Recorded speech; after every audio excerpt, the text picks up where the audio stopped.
Good evening and welcome to Gibson's Bookstore Remote. I am Elizabeth from Gibson's Bookstore, and I am very pleased to be welcoming Anne Hillerman joining us virtually today. Hello, Anne. Hello, Elizabeth. Thank you so much for inviting me. This is my first talk in New Hampshire, so I'm delighted to be in New Hampshire, even virtually. You know, we're opposite sides of the country, but we managed to connect. This is pretty wonderful, and the Southwest is practically a foreign country to us. It's just we can't imagine. We're like, well, where are all the trees? I mean, like, I don't understand that you can see the whole horizon. I don't understand this. My questions for later. So we are very pleased to have you here tonight. If you are one of our viewers on YouTube later, make sure to like, subscribe, leave a comment. If The Sacred Bridge is available from Gibson's Bookstore, we are happy to mail it to you. We are happy to have you come in, pick it up. You can order on our website. You can call us on the phone. We are happy to get this book to you, however. But with that, we are going to get properly started talking about The Sacred Bridge. So, Anne, this is the 7th installment in the Leaphorn, Chee, and Manuelito series. Do you want to give us like a 30-second intro to this book, set up this book for the conversation? Oh, sure. I would be glad to. As people who have read the series may be aware of, I'm dealing with three major characters. There's Bernadette Manuelito, who is a rising star, a very smart, assertive young Navajo woman who is hoping to get promoted to becoming a detective in this book. And then there's her husband, Sergeant Jim Chee. And then there's the third guy, Joe Leaphorn, who was the character with which my dad started this series back in 1970, if you can believe that. So in this book was mainly going to be a Jim Chee book, because in my last book, poor Jim basically got stuck doing office work. So I figured he needed to, have a real adventure. So he goes on a vacation, and then he goes on a hike to a kind of a spiritual pilgrimage site, which is near Lake Powell, which is a huge lake, stretching in Arizona and Utah. Anyway, on his hike, he discovers something very unexpected. Yeah, I don't want to say too much about mysteries, because I don't want to spoil the story, but he discovers something unexpected, which then switches him from his spiritual quest back into his law enforcement mode.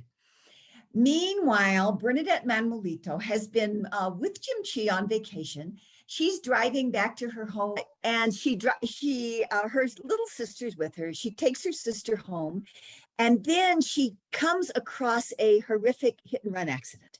And she thinks she recognizes the victim because he looks a lot like her little sister's boyfriend.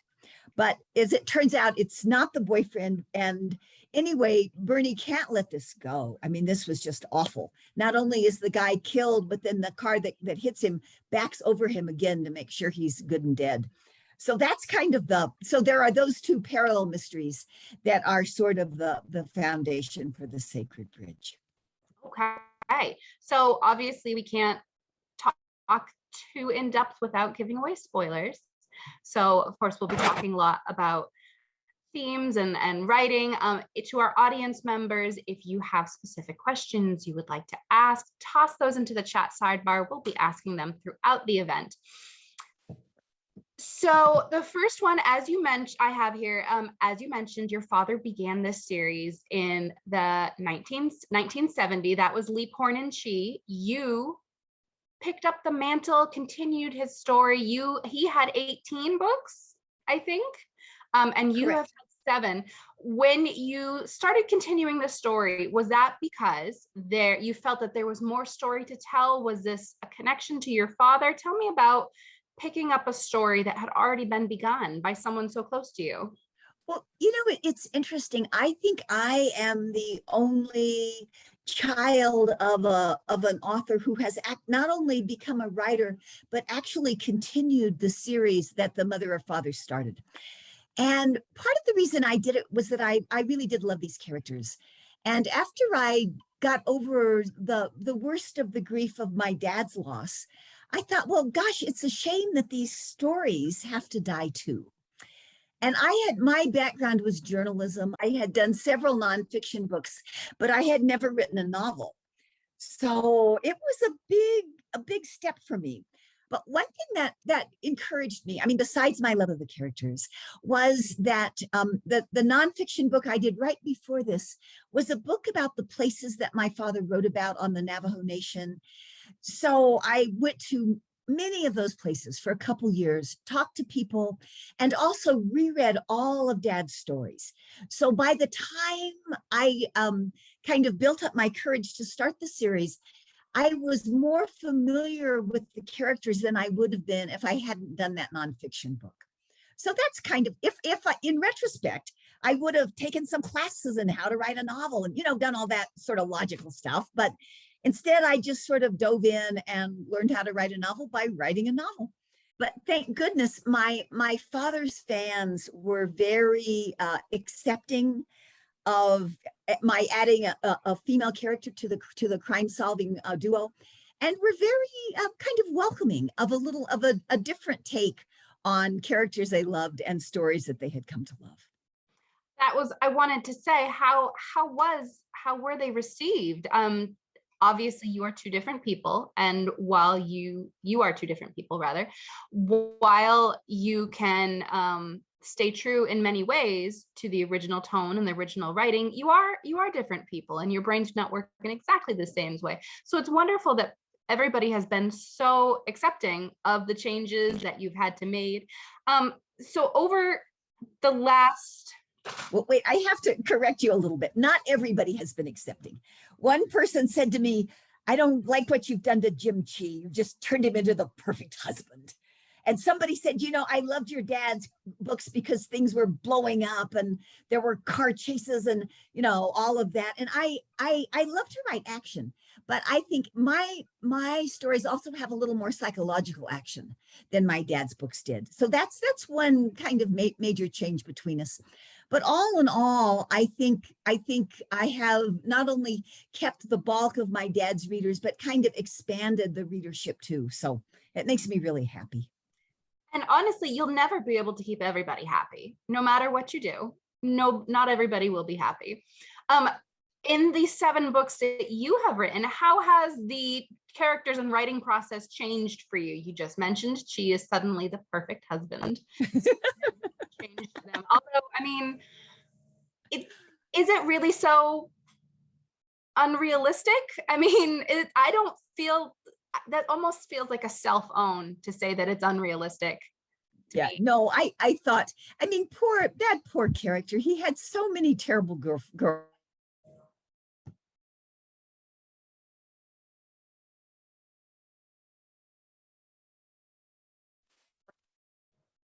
That I think it was really, I was lucky that by the time I was writing the series, my dad had him and Bernie get married, so I didn't have to deal with all of that stuff. Yeah. So the writing process, when you first started, I'm sure you were trying very hard to stay true to the arcs that he had set up. How has the writing process changed for you now that you are firmly in your own territory? It would make sense for me to say, oh, it's easier because this is the 7th book that came out. But actually, each book is like the first book. I think the thing that's easier is that having published these books now, I have a little more confidence that I can get, if I come to an impasse or get, start going around a traffic circle, a writerly traffic circle, I figure I'll get out of it. Whereas with my first book, I was terrified that maybe I wouldn't be able to finish it. So I think that's one of the big differences.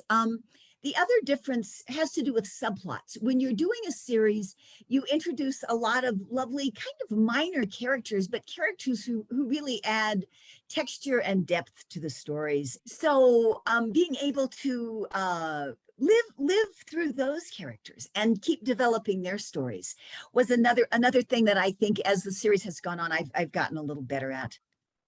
I also try to work a little more on on the prose to, come up with some more, maybe more elegant ways to say things. So while you are, let's see here. Oh, I lost my note. Do you have, I know that we're not supposed to have favorite characters. It's hard as an author, like you're not supposed to have a favorite book. You're not supposed to have a favorite character. You're not supposed to have a favorite child.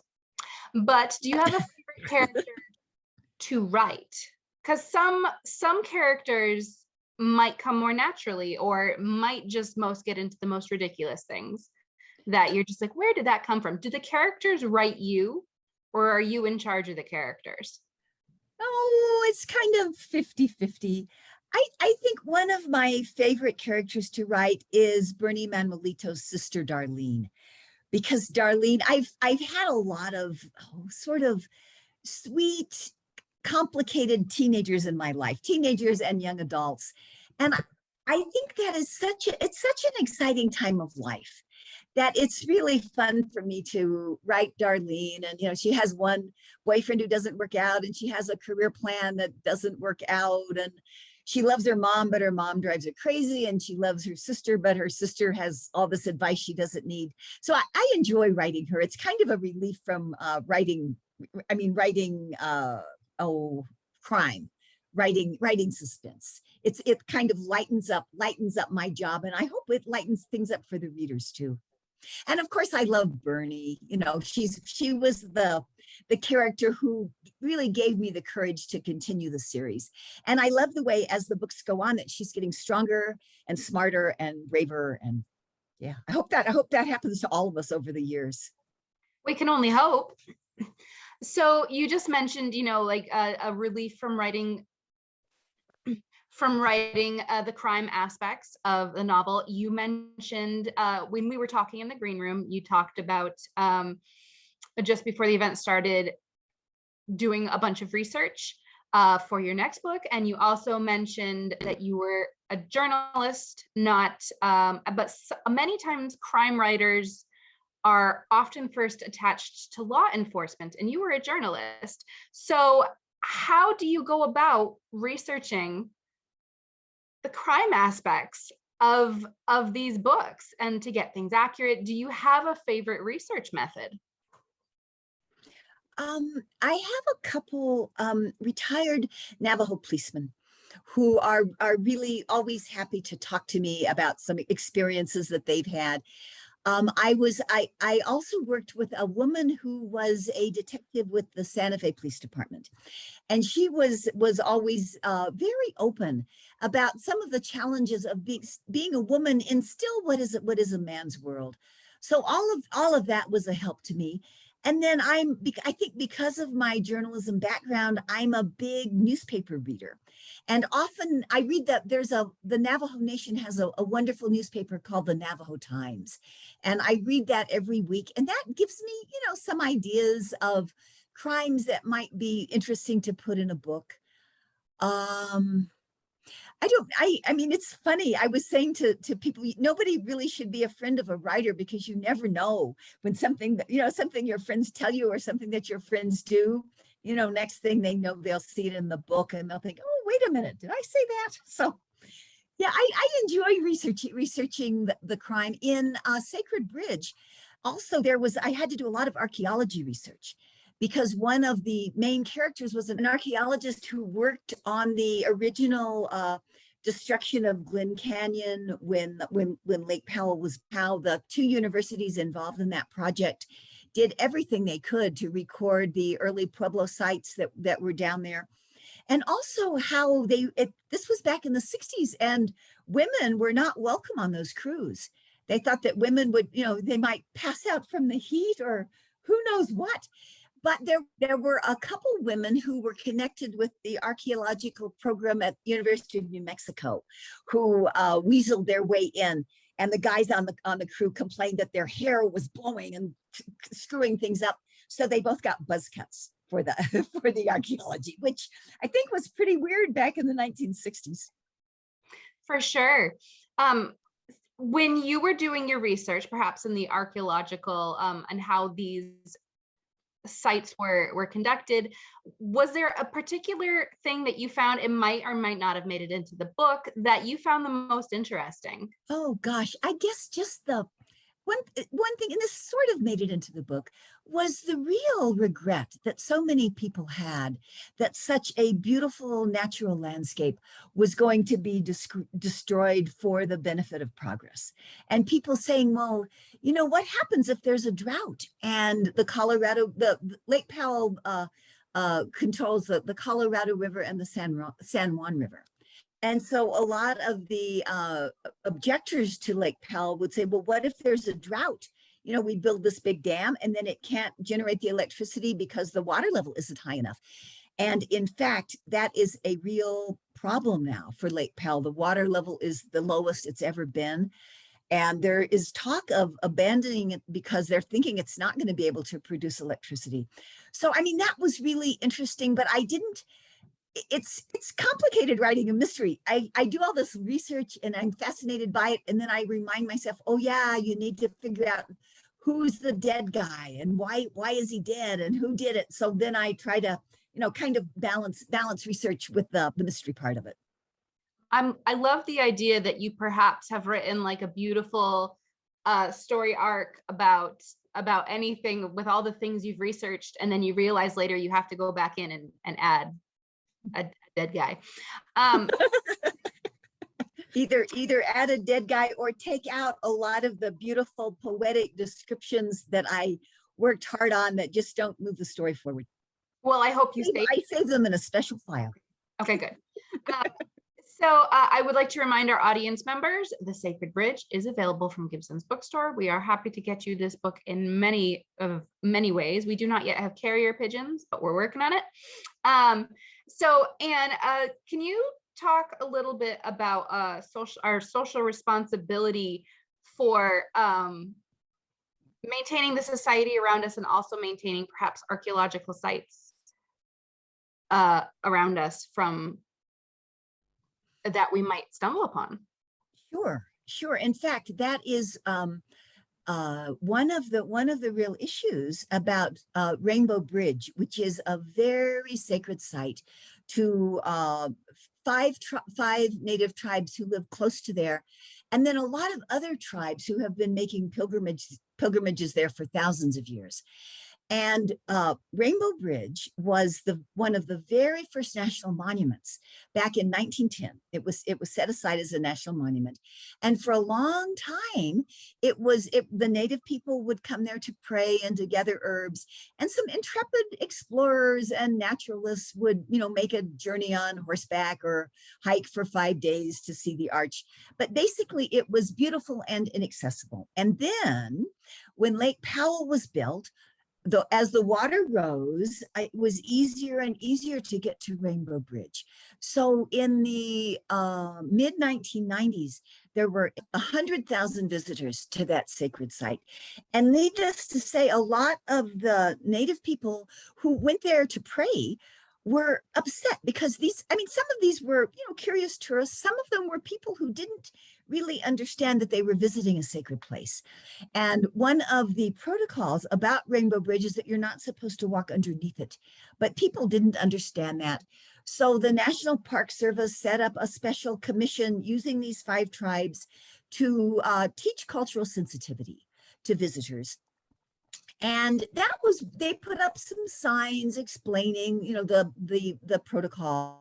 But the best thing that happened, although it doesn't sound like a good thing, was as the water in Lake Powell went down and down and down, the dock that had allowed people to bring their boats right up there and then maybe hike a mile was no longer functional. It was like on dry land. So when I was working on Sacred Bridge, that dock was still available, but now it's closed. And I mean, I feel bad for people. I mean, it is a beautiful place and native people are happy to share, but on the other hand, it's like nature itself has kind of stepped in and offered some protection to it. It's both good and not, it's disappointing the circumstances leading to it, but preserving something sacred and special is also very, very important. Was there any consideration given to the Rainbow Bridge when it was being built, to preserving its sacredness, its specialness? That was not an excellent time in our government. That's a wonderful question. And so really thousands of early Pueblo sites were going to be inundated by the floodwaters. I think that in itself had the archaeological community and the native community too, just frantic. And the other thing that Lake Powell did, the confluence of the Colorado River and the San Juan River is sacred, very sacred to the Navajo people and to many of the Pueblo people. And that confluence was also going to be destroyed by Lake Powell. So I think everybody kind of had their hands full and they figured, well, Rainbow Bridge is way up there and it should be okay. Now, I might be wrong about this. And I would say if people are curious, they should definitely check on this. It's been a couple years since I did the research and I might be a little misremembering it a little bit. Okay. So let's leap into, I wonder if there's anything, so as I mentioned, we are in New Hampshire. You are not. You are on the opposite side of the country. Can you tell us a little bit about writing in New Mexico? This is a very different setting for us. It's a very different environment. We are used to, even the humidity in the air is different. I can't imagine going outside and being able to see in many different directions. Even the flora is different, the fauna is different, the sunlight is different. Tell me something about New Mexico that an outsider like myself would need to live in New Mexico to understand. Tell me something about writing New Mexico that a New Hampshire person would not know. Oh, that's a lovely question. So first I have to say, my son lived in Manchester, and then he lived in Concord, and now he lives in New Boston. And I haven't spent a lot of time in New Hampshire, but every time I'm there, after a few days, I think, oh my gosh, where is the sky? How come there's so many trees?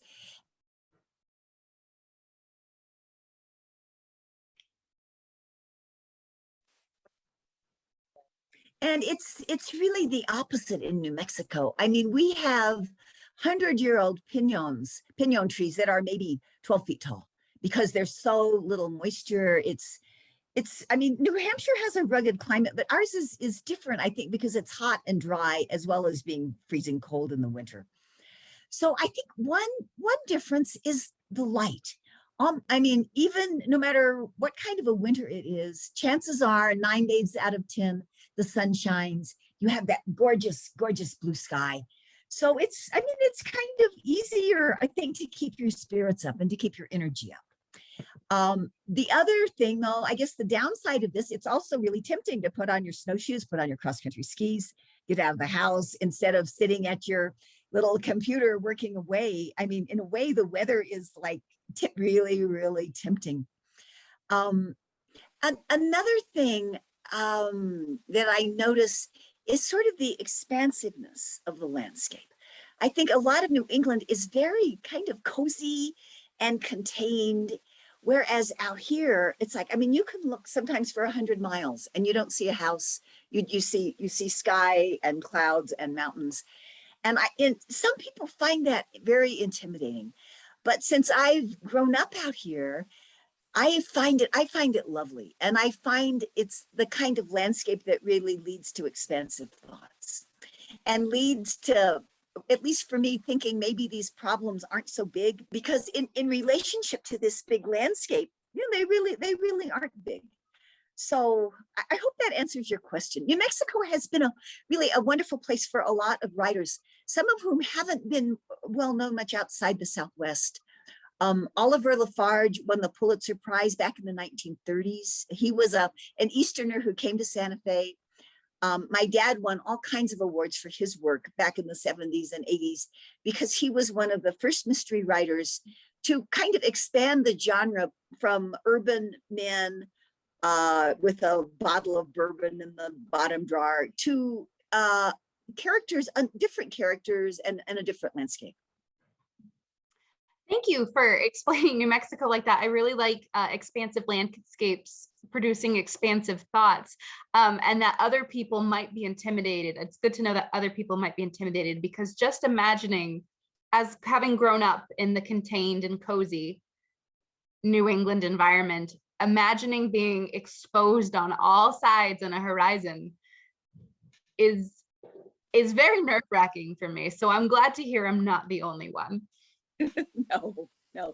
My son was dating this wonderful woman who'd grown up in New Hampshire, and she lived in New Mexico for quite a while, and then she went back to New Hampshire. I think she missed the trees and missed the moisture and missed being able to go to the ocean and eat a lobster, even though she loved our green chili. Okay, so you've been such a trooper for us tonight. This storm is not giving you a break. You've been so wonderful with this. So we might have to just have a few more questions, and then we can go shake our fist at the wind. A reminder to our audience that The Sacred Bridge is available from Gibson's Bookstore. We're gonna ask here, tell me about the title, The Sacred Bridge. Oh, I'd be glad to. So, some writers, the first thing they come up with is the title. And then, they start with that and then they put the book together. But I don't start with titles. I finish the book and then I try to figure out what the title should be. And because one of the big settings is Rainbow Bridge, I really wanted bridge to be in the title. But I didn't want to call it Rainbow Bridge because, as you know, that's kind of a symbolism of people have a pet they love and then the pet crosses the rainbow bridge. And no, I didn't want that. Not the same. I thought a lot about bridges, and bridges as both symbols of connection and symbols of transition. And also bridges kind of offering a passage over something dangerous. A bridge over a raging river, a bridge over a giant freeway. So because both of my main characters are looking at big life transitions in this book, I don't know, the idea of a bridge just, it really resonated with me. And there also are some other family relationships in this book that are bridged as the story goes on. So when I thought of that title, I breathed a big sigh of relief. Well, it's wonderfully fitting. We'll end with, tell us what's next for you. It always feels strange to say, well, you just had a book come out, but tell us what's next. Well, my next book actually is due to the publisher in July. So it's breathing down my neck, but I'm liking it a lot. It's going to be set at the Bears Ears National Monument, which is right on the edge of the Navajo Nation. And many Navajo medicine people go to Bears Ears to gather herbs that they use for ceremonies. So and there's a wonderful area in Bears Ears called Valley of the Gods, which is kind of like a miniature monument valley, giant red land formations. And there are a lot of wonderful stories about why they're there and who is entombed there. And the other really interesting thing about Bears Ears is that it is rich in both paleontology. A lot of dinosaurs that haven't been found anywhere else on the planet have been found there. So I'm able to talk a little bit about paleontology in this new book. And I'm learning a lot and having a lot of fun and hoping that I can make this July deadline. But so far, so good. All right. And I'm presuming that you don't have a title yet. You say you like to keep those for the end, or if you do, it's a secret so far. So the title is Book 8. Perfect. All right. Thank you for joining us this evening. The Sacred Bridge is available from Gibson's Bookstore. We're happy to get this book to you however we can. And you've been such a trooper with us with the storm fighting you, but you made it through. Oh my goodness. To our audience members, thank you for sticking with us. We are so pleased to have you here with us tonight. Have a great night, everybody.